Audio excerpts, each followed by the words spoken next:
দক্ষিণ এশিয়া ছিল একদম অবহেলিত একটি অঞ্চল, যে অঞ্চলের ক্রিকেট ছাড়া ফুটবলে তেমন উন্নতি ছিল না।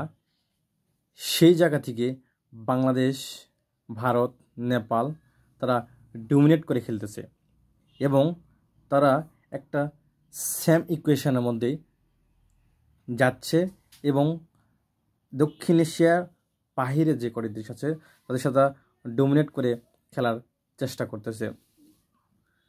বাংলাদেশ, ভারত দুজনেই দুটো দলই এশিয়ান কাপে কোয়ালিফাই করছে, নেপাল করতে পারেনি। নেপাল টাইব্রেকারে হেরে তারা বাদ পড়ছে, কিন্তু তারা যথেষ্ট ডমিনেট করে খেলেছিল কিন্তু উজবেকিস্তানের সঙ্গে। বর্তমানে দক্ষিণ এশিয়ার ফুটবলে একটি স্বর্ণযুগই বলা চলে। যেভাবে এই অঞ্চলে মেয়েরা খেলতেছে তা অসাধারণ। ভুটান নিয়মিত লিগ আয়োজন করতেছে এবং সেই লিগে নেপাল এবং বাংলাদেশের ম্যাক্সিমাম মেয়েরা খেলতেছে।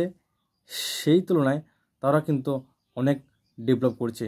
যে ভুটান আগে 8-10টি গোল খেত, তারা গতকাল এফসি আন্ডার-20 নারী কোয়ালিফায়ারে নেপালের সঙ্গে 1-1 গোলে ড্র করেছে।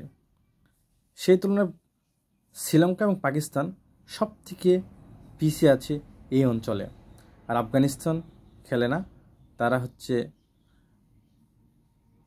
তালেবান সরকার আসার পর থেকে আফগানিস্তান তেমন একটা মেয়েদেরকে খেলার সুযোগ দিচ্ছে না বললেই চলে। তবে পাকিস্তান এবং শ্রীলঙ্কা যদি ডেভেলপ করে তাহলে দক্ষিণ এশিয়া এবং মালদ্বীপ যদি ডেভেলপ করে তাহলে দক্ষিণ এশিয়া ভালো একটি ফাইটিং জোন হবে এবং এই মেয়েরা তখন সার্কের বাইরেও দলগুলোর সঙ্গে ভালো একটি প্রতিযোগিতা করতে পারবে। তবে নেপাল, বাংলাদেশ এবং ভারত দারুণ খেলতেছে। দেখা যাক এই তিনটি দেশ বিশ্বকাপে খেলার সুযোগ অর্জন করতে পারে কি না।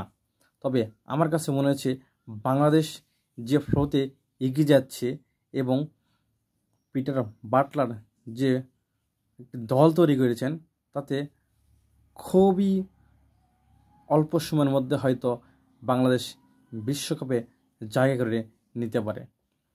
দক্ষিণ এশিয়ার মধ্যে বাংলাদেশ হয়তো প্রথম দল হিসেবে প্রথমবার বিশ্বকাপে চান্স পাবে, এটা আমি বিশ্বাস করি।